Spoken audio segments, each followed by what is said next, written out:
नमस्कार, शाम के 5 बज चुके हैं। दंगल में आप सभी का स्वागत है। मैं हूं आपके साथ चित्रा त्रिपाठी। कोरोना पर कहां तो तय थी एकजुट लड़ाई, कहां रोज सिर्फ फुटबॉल है।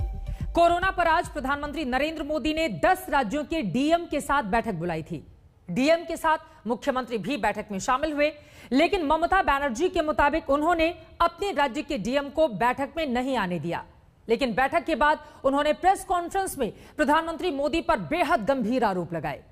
ममता बनर्जी ने कहा कि विपक्षी राज्यों के सीएम को बोलने नहीं दिया गया, केंद्र हमें कठपुतली समझता है। ममता के इस हंगामे के बाद केंद्र सरकार की ओर से रविशंकर प्रसाद ने पलटवार किया और उनके रवैये पर सवाल उठाए। उन्होंने कहा कि ममता बनर्जी का बोलने नहीं देने का आरोप पूरी तरह से गलत है, निराधार है, झूठा है। ऐसे में आज दंगल में हमारा सवाल है कि कोरोना नहीं, बस आपस का रोना है। ममता ने आज की मीटिंग को सुपर फ्लॉप कहा है, लेकिन सवाल है कि मीटिंग फ्लॉप है या मोदी को फ्लॉप करना चाहती हैं। ममता का बवाल, मोदी पर सवाल। यह रिपोर्ट देखिए, उसके बाद करेंगे चर्चा की शुरुआत। आपने इतनी बड़ी लहर का मुकाबला किया है। We the chief ministers are feeling insulted and humiliated. मैं आशा करता हूं कि आप और अधिक सफलता प्राप्त करेंगे, तेजी से सफलता प्राप्त करेंगे। And we are astonished to see that Prime Minister called a meeting and invited the chief ministers, and all the chief ministers were sitting just like puppet. Nobody is allowed to speak. छोटी सी छोटी दिक्कत को राजनीति के side effect ने corona के खिलाफ साझा लड़ाई का ये हश्र कर दिया। प्रधानमंत्री नरेंद्र मोदी ने बंगाल समेत 10 राज्यों के 14 डीएम्स के साथ कोरोना पर बैठक बुलाई थी। ममता के मुताबिक उन्होंने अपने राज्य के किसी डीएम को मीटिंग में आने नहीं दिया और मीटिंग के बाद खुद सामने आई और निशाने पर थे प्रधानमंत्री नरेंद्र मोदी। ভাষণ দিয়ে শেষ করে দিয়েছেন, কি যে ভাষণ দিলেন সেটাও বুঝলাম না। এই মিটিংটা ছিল প্রাইম মিনিস্টারের কোভিড নিয়ে মিটিং। কোভিড নিয়ে মিটিংটা এত casual. We never ask about the covid vaccine, they never ask about the medicine position, they never ask about the oxygen position, they never ask about the remdesivir, the medicine, the urgent, what is not available in the market now. इससे पहले ममता ने corona को लेकर हुई प्रधानमंत्री के साथ कुछ बैठकों को नजरअंदाज किया था, लेकिन आज जब वो बैठक में आई तो नया बखेड़ा खड़ा कर गईं। जवाब सरकार की ओर से भी किया गया। विपक्षी दलों के द्वारा शासित राज्यों को केंद्र की कठपुतली बनाने के ममता के आरोपों पर केंद्र ने पलटवार किया।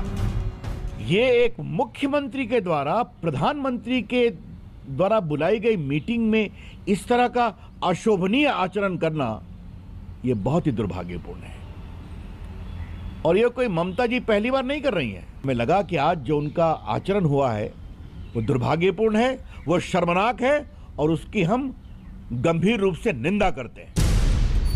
ममता के तेवरों की वजह से केंद्र के साथ उनकी तनातनी कोरोना काल में लगातार होती रही है। बंगाल की राजनीति का असर कोरोना पर भी केंद्र के साथ उसके रिश्तों को सीधा प्रभावित करता दिख रहा है। इसी बीच ममता ने बंगाल के केंद्रीय सरकार के कर्मचारियों के वैक्सीनेशन पर पीएम मोदी को एक चिट्ठी भी लिखी है। केंद्र पर दबाव कांग्रेस भी डाल रही है। पार्टी अध्यक्ष सोनिया गांधी ने प्रधानमंत्री मोदी को एक और चिट्ठी लिखी है और कोविड से मारे गए लोगों के बच्चों को मुफ्त शिक्षा की व्यवस्था की मांग की है। तो उधर मुंबई कांग्रेस ने वैक्सीन को लेकर मोदी सरकार के खिलाफ पोस्टर वार किया। ऐसे ही पोस्टरों से आम आदमी पार्टी के नेता प्रधानमंत्री पर हमलावर हैं। कोलकाता से अनुपम मिश्रा के साथ आज तक ब्यूरो। बहरहाल आज की मीटिंग में प्रधानमंत्री ने गांवों में कोरोना फैलने को लेकर डीएम को आगाह रहने के लिए कहा है। साथ ही उनकी ओर से वायरस को लेकर सतर्क रहने के साथ ही साथ वैक्सीन प्रोग्राम को लेकर सरकार की तैयारी भी सामने रखी है। टीकाकरण की रणनीति में भी हर स्तर पर राज्यों और अनेक स्टेक होल्डर से मिलने वाले सुझावों को शामिल करके आगे बढ़ाया जा रहा है। इसी क्रम में स्वास्थ्य मंत्रालय की तरफ से 15 दिन के टीकों की उपलब्धता की जानकारी राज्यों को दी जा रही है।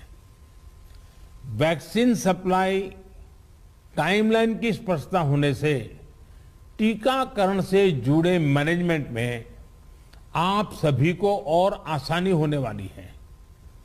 मुझे विश्वास है कि हर जिले और वैक्सीनेशन सेंटर के स्तर पर सप्लाई और सुदृढ़ होगी।